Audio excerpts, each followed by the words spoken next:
Hello students.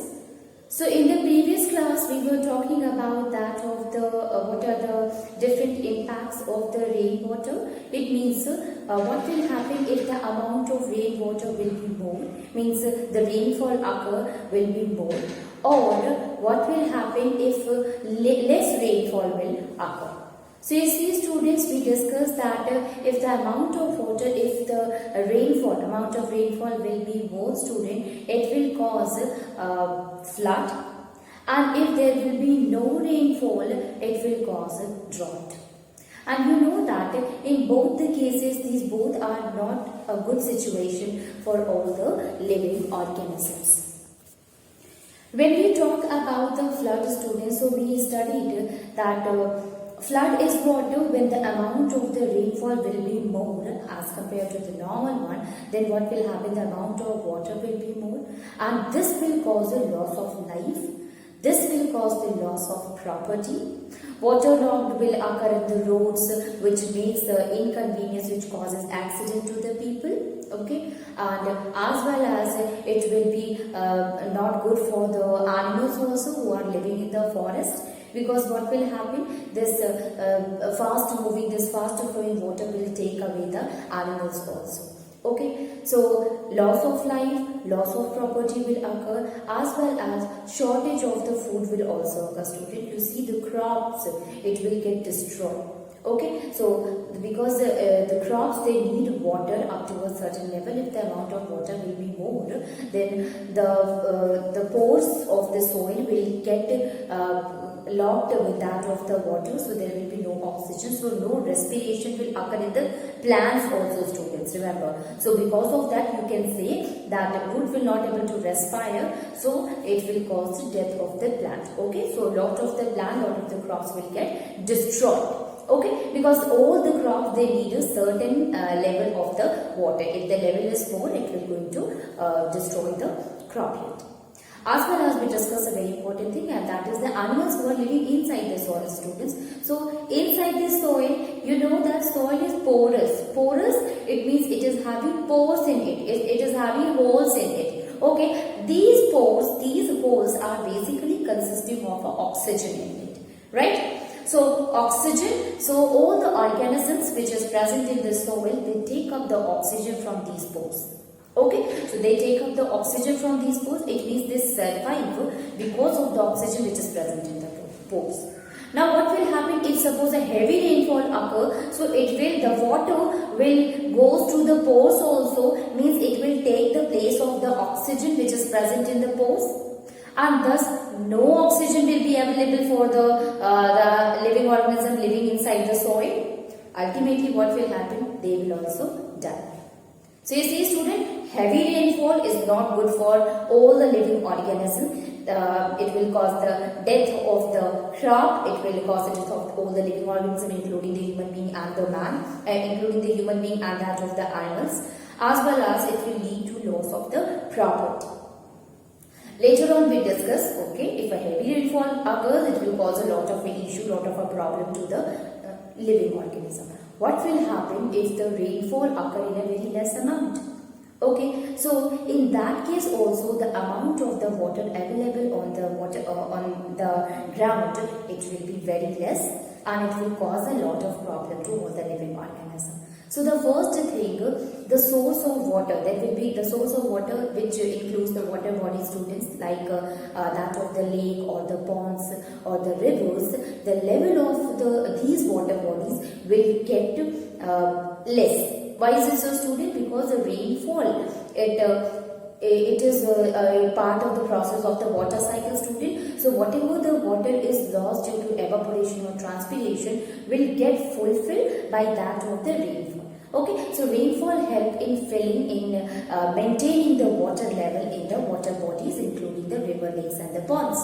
Okay, so if the level of the water will go down in the water bodies, and you know that these are the source of the water for us, so ultimately it will cause the scarcity of water. Okay, so shortage of water will be there. Second, the soil, it consisting of a moisture in it, students, and if there will be no rainfall, so due to transpiration, due to evaporation, all the moisture which is present in the soil, It will get evaporated.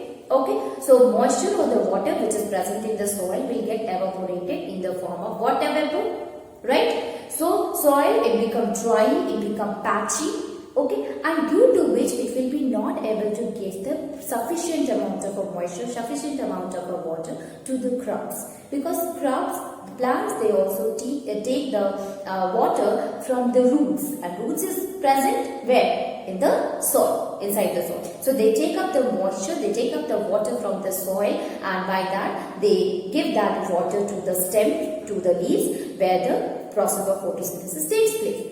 So if sufficient amount of water is not present in the soil, it will not able to give the water to that of the plants. Ultimately what will happen? Plant will die. Okay, so it will affect the crop yield, and it will cause the shortage of food. So shortage of food occur, scarcity of water occur. Not only the student, when we talk about the groundwater, you know that the water seeps, when rainfall occurs, water seeps under the ground where it forms the water reservoir like that of the well or the springs. Okay, so if sufficient amount of a rainfall will not occur, the level of the underground water will also goes down, and ultimately it will also cause a scarcity of that of the underground water. Okay, so it will cause a death to that of the crops, it will cause the death to that of the living organism, including that of the animals as well as that of the human. So by this we come to the conclusion that rainfall, it plays a very important, rainwater, it plays a very important role in the life of all the living organism, but the amount of the rainwater, amount of rainfall must be normal. Okay, means it should not be a heavy rainfall, the amount of water should not be more, or the amount of water should not be much less, so that it will going to affect the life of the living organisms. Now we will understand what is the conservation of water, student. So in this chapter, what we have studied, student, we studied that what is the importance of water, why we use water, why it is important to us. Second, what are the different uses of the water, how we are dependent on water, how the living organism dependent on water, how this ecosystem, it totally depend on this abiotic component. Although there is a part of the abiotic component, ecosystem consisting of abiotic and abiotic components also. So we can say that this abiotic component, we are totally dependent upon the water for carrying our daily life activities. Okay, so what we have to do, we have to conserve the water. Now the question arises that our earth is covered with, most of the part of our earth is covered with the water itself. So why there is a need to conserve the water? It is because, students, I told you when I was explaining the chapter that although our earth, the 70% of our earth is covered with the water, but the percentage may vary with the books also. But if you see that out of this, 99 or 98% of the water is a salty water. Means this much water is present in the sea and ocean, and you know that we cannot drink the salty water, we cannot consume the saline water. We can only take the fresh water. So what are the different sources of the fresh water which we have discussed today? That is rivers, that is lakes, ponds, wells, springs. These are what? These are the sources of the fresh water. Okay. Sometimes if you see glaciers are there, students, so glacier also melt to form that of the fresh water. So 1% or 1% to 2% of water is present in the fresh water, and we can consume only this much water, student. So it is our responsibility to conserve the water, conserve the fresh water, so that all the living organism can consume it. Okay, so now you have understood that why we used to take the water from the rivers, lakes and ponds, and why there is a need of a conservation of the water today.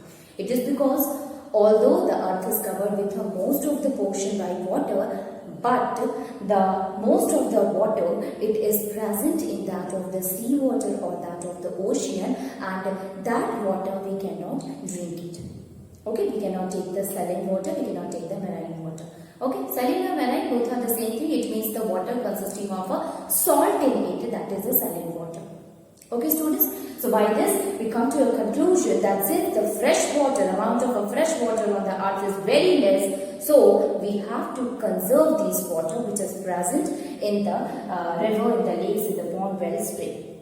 Okay, so all these are the sources of the fresh water, so we should conserve the water which is present in it. Not only the student, wells and springs, it comes in a groundwater only. Now, let me tell you that how much water is available, or what are the causes of the lowering of the level of the water. Okay, so why the level of the water is getting decreased day by day? So the first thing, student, we used to take the water from that of the groundwater because we consider that is a pure form of water. It does not mean that the river and the pond and the lakes are not sources of the water. Absolutely they are, but we cannot consume it directly. Okay, so we used to filter it. After filtration, that water comes to our houses and then we can use it.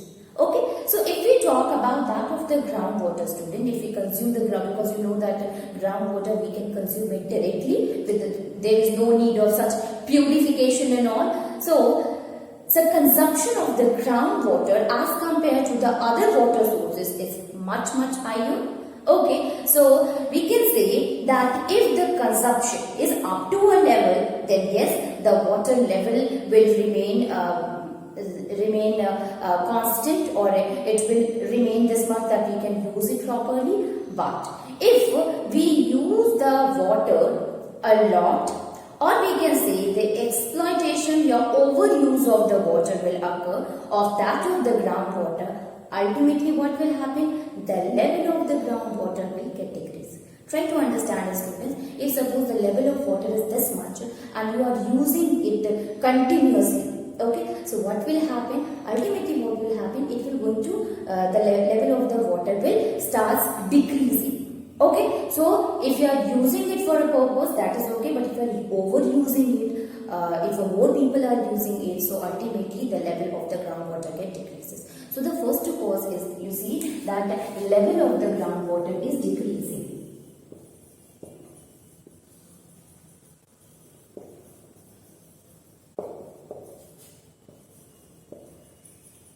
Reason is, level of groundwater is decreasing due to overuse of water. So we are overusing it, and due to which the level of the groundwater starts decreasing. Now you can understand the second one, student, that okay, the level is decreasing due to overuse of the water. Why the water is there is an overuse of the water, why we are exploiting the water? So we can understand it, this overuse it occur due to the more people. If the people will be more, then water consumption of the water will be more. Okay, so more the people, more the population, more will be the consumption, and we can say the overuse of the water, overuse of that of the groundwater. So the reason for the overuse of the groundwater, or the reason for the consumption of the more water, is population. Right? More people will be there, more consumption of water will be there. So the second cause is population.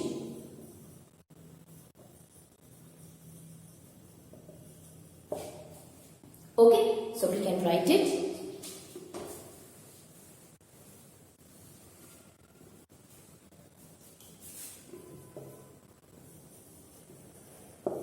More people, more consumption.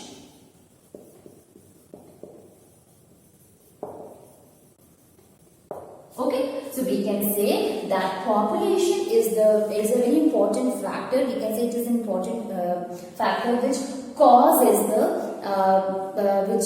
because of that we need to conserve the water. Okay, or we can say because of the population only the level of the water is decreasing day by day. Okay, so if the person will be more, the use of the water will be more, students. Third one student, okay, population is there. Third one is the agriculture.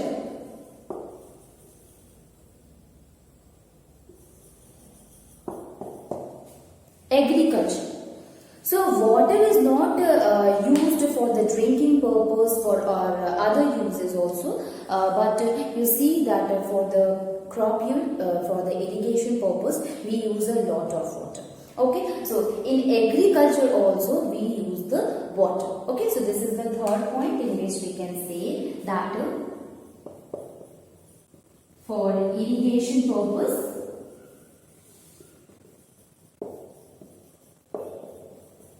we use water, or we can say we use water for the irrigation purpose. Okay, so this is the third one, that is the agriculture. Now the next one is the water is also used in the industries. A lot of factories, including that of the cotton student that we had discussed, in the medicine, in the other fabrics or the paper industries, they use a lot of water. So more factories will be there, more use of the water will be there. So we can say that the fourth is the industries. Industries are also responsible for lowering the water level day by day. So industries are what they are doing, they are exploiting, the exploitation of the water or the overuse of the water will be there in industry. So we can write it that factories or industries uses water, uses a variety of product. Actually, it should be industries, they manufacture. Okay, so industries, they manufacture a variety of products which needs water. Okay, so you see here students, so these are the different causes, and because of that the need of the water is increasing day by day. Okay, so for this only, just because of that student, the level of the water is decreasing day by day and need is increasing day by day. So for that only we have to conserve water. When we talk about the conservation of water, what does that mean, student? It means that we should prevent the wastage of the water.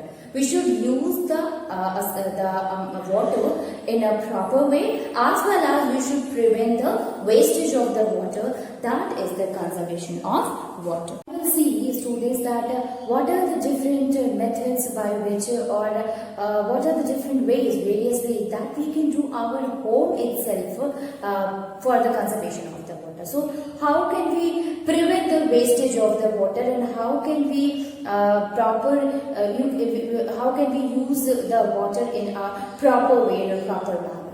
So if we talk about the conservation, student, or the ways by which we can conserve water in our home only. So at first, the first thing that we should do, that turn off the tap immediately after the use. Okay, so using the tap for the various purpose, as it is the work is over, please turn it off. Okay, or if your tap is not working, if it needs repairing, so please repair it immediately. Okay, so we can say that turn off the tap.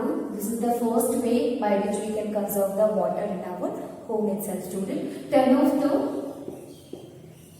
taps if it is not in, or turn off the tap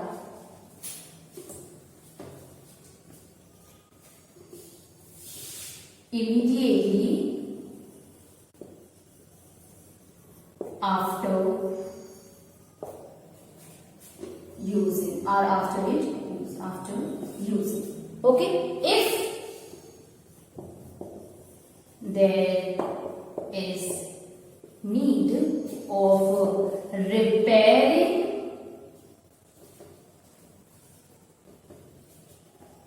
repairing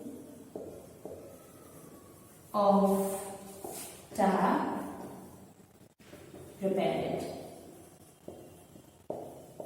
So there is a need of a repairing of the tap, so repair it. Otherwise, and if you are using it, immediately after use, you will turn off the tap. So this is the first way by which we can conserve the water at the home itself, students. Second way by which we can conserve the water, student, that is while taking bath. Okay, we should always take bath by filling the bucket of the water instead of that of the flowing tap or shower. Okay, because if we use the water from the flowing tap or from that flowing water from the tap or from the shower, so it will lead to the wastage of the water. So we should always fill the bucket of our water and then we can take a bath, students. So the second one is take bath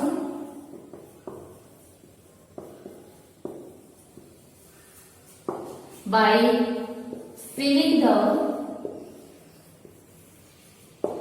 the bucket with water instead of water flowing through taps. Okay, or water flowing taps.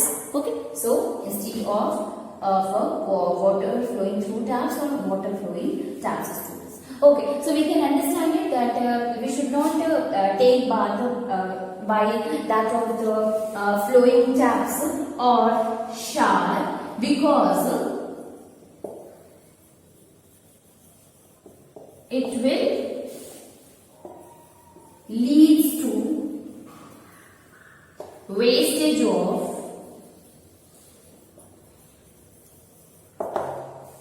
okay, so you can understand it, student, that we should take bath by filling the bucket with the help of water, with the help of the tap water, and after that we will turn off the tap and we can use that water which is present in the bucket, rather than that of the water flowing taps or the shower, because what will happen, a lot of our water will be wasted.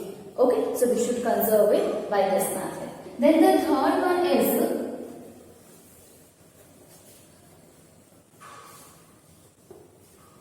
when you wash the utensils, students, or when you clean the floor and all, so these wastewater, what you used to do, you used to throw it, okay, in the basin or outside. So what we can do that while washing that of the vegetables or the fruits, we should keep the water and we should take the water and add it to that of the plants. Okay, so we should pour the water in the plants so that that water should not get wasted, students. Okay.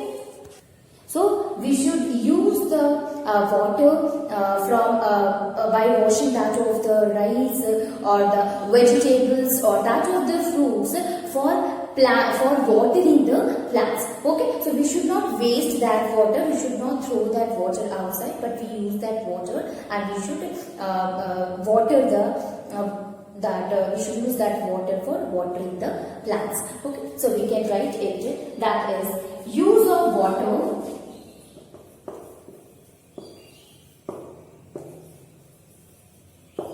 for use the water from washing rice, fruits or vegetables. Okay, so the water which we use after washing that of the rice or the fruits or the vegetables for watering the plants at home.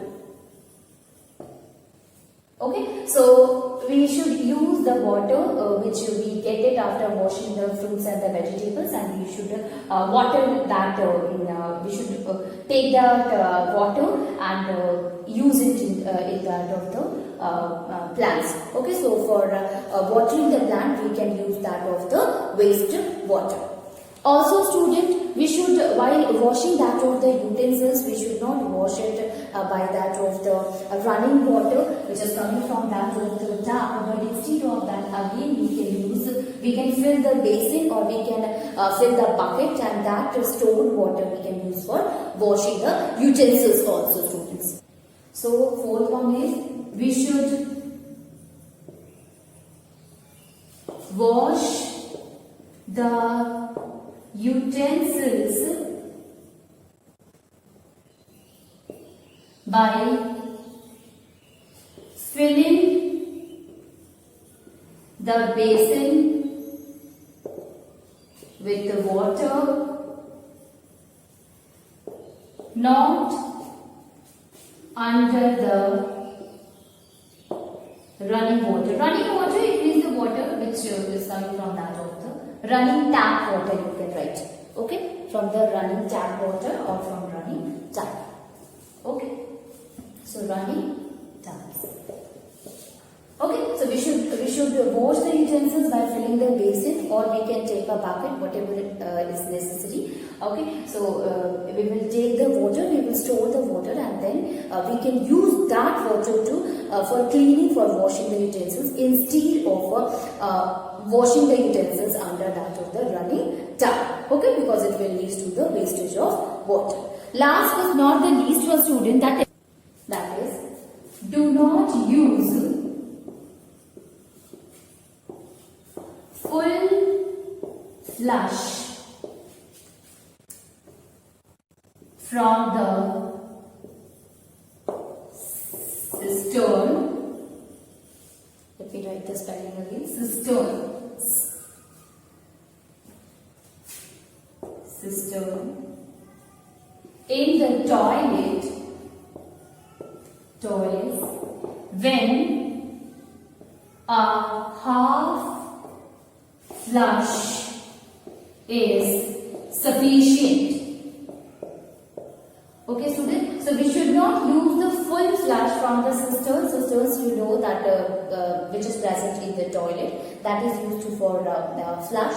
Okay, so we should not use the full flush from that of the cistern in the toilet when the half flush is sufficient. Because if a half flush is more than sufficient to clean it, so better to use a half rather than that of a full flush from the cistern in the toilet stories. So these are some of the ways by which we can conserve the water at our homes. So we can say that conservation of, so these were what the students, these are the conservation of the water, students, and different ways by which we can conserve the water.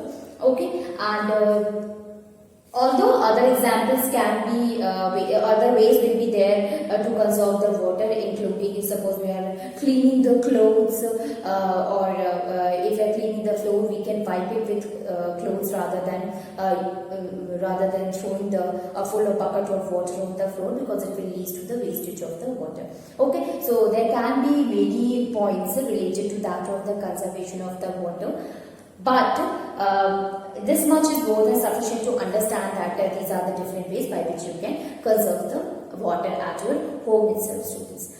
So when we talk about the conservation of the water, what does that mean, student? I told you that using of the water in a proper way, it means saving the water by using it carefully, and preventing the wastage of the water is the conservation of the water. So we can say this conservation, it gives the two meaning, that is using water carefully. Okay, and the second one is preventing wastage of water. So this is the actual meaning of the conservation of the water. So we should use the water wisely, very carefully, without wasting the water. Okay, so we should prevent wastage, and we should use it carefully. Now, For the conservation of the water, there are two methods methods by which we can store the water, and that is known as the rooftop harvesting and rainwater harvesting. These two methods are there to conserve the water. When we talk about the harvesting, students, so harvesting either is a rainwater harvesting or a rooftop harvesting. It means that we will collect the water. Okay, so collection of the water in the tanks, and either we can use it directly, or we will make it to seep to that of the under the ground or inside the ground for the formation of or replenishing that of the underground water. That is the harvesting explained. Okay, so when we talk about the rainwater harvesting or that of the rooftop, rainwater harvesting, it includes all the things. So rainwater harvesting, it means the collecting that of the rainwater. Either we can use it directly at our homes by filtration process and all, or we can make it to go deep inside the ground for making that of the underground water storage. So we will discuss about that of the harvesting, rainwater harvesting tomorrow.